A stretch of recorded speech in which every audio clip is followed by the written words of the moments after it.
Do you feel stuck in your own algorithm? It's almost like your own matrix.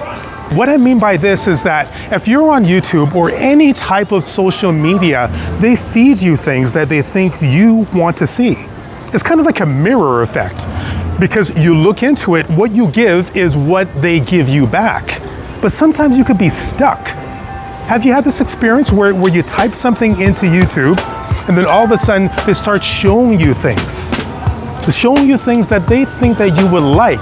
But what that happens for a creative person is that you just become almost like a victim of the things that they think you appreciate. So what I did recently, and I suggest that you do as well, go into YouTube and clear out your entire history and start from scratch. Then rebuild. Put things in there that matches what you believe about yourself. Put things inside of it that will give you that joy rather than bringing you down, because there's so much negativity in this world. I started doing that, and now I'm 10% happier. And I think you'll be as well. That's all you need to do. Break the algorithm. Then you'll be a more creative individual. Remember, go out and be creative and destroy the algorithm and get out of this matrix. They say for really good art, you have to become a little bit uncomfortable. Are you ready to be uncomfortable? Right now, I'm at Byward Market in beautiful downtown Ottawa.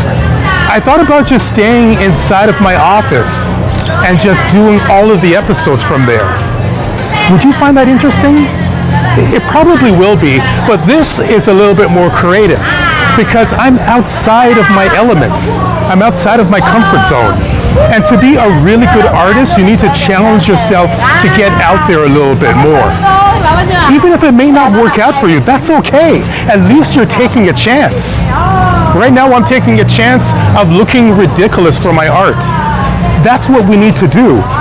To be a little bit uncomfortable, look a little bit ridiculous, get out of that familiar zone.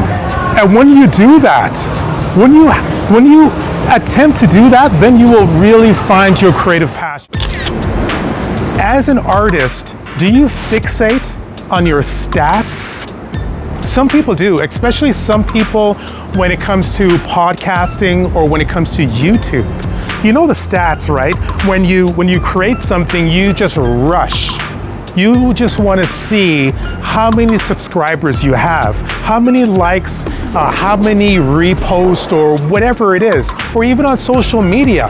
Are you one of those when you do something amazing, like this artwork right over here, and you spray paint it and everything is so detailed, and you think, wow, this is gonna blow up online. I can't wait to post it to Instagram, and you upload it to Instagram, and what happens sometimes? Crickets. No one cares. And then you recheck. You say, my goodness, I created this artwork. Somebody has to notice it. 1 hour later, only one person likes it. 2 hours later, only like 3 more people like it. And then you say, what is this? What is going on here? I'm probably not a good artist. I'm probably not as good as I thought I was, because my stuff would have blown up by now. Here's the thing. I used to be like that. As a podcaster, I used to check my stats all of the time just to figure out how it's doing. And even crazier than that, because with podcasting and probably YouTube as well, you could take a look to see how it's doing overseas. You could see, I wonder how the Chinese people feel about my art. I wonder how people in Singapore feel about my art. And then that is the danger, right? You've been there. That's the danger, because you're creating for ulterior motives. And once you do that, then you're going to feel awful, and you're going to feel trapped by the stats. That's a thing. I don't want you to do that. Not at all. My brother and I, we talk about this quite often. He's also a YouTuber, and a really good one. Check out his link in the description. All right, so him and I, we talk about this as well. Don't be trapped by the stats. In fact, if you are new on YouTube or a podcaster, here's what you should do.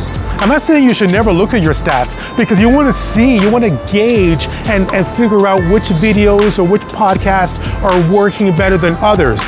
But don't obsess about it. Obsession is death for the creative individual, such as yourself. What you should do, forget about the stats. Check on them here and there to see how you're doing. For advice, do not obsess about your stats. You are better than that. And also, if you want to see how everything comes together in one sci-fi original podcast, then check out Welcome to Earth Stories right here. That's about it for me. I'm York, and I will talk to you soon. And get out there and create something magnificent. Talk to you later.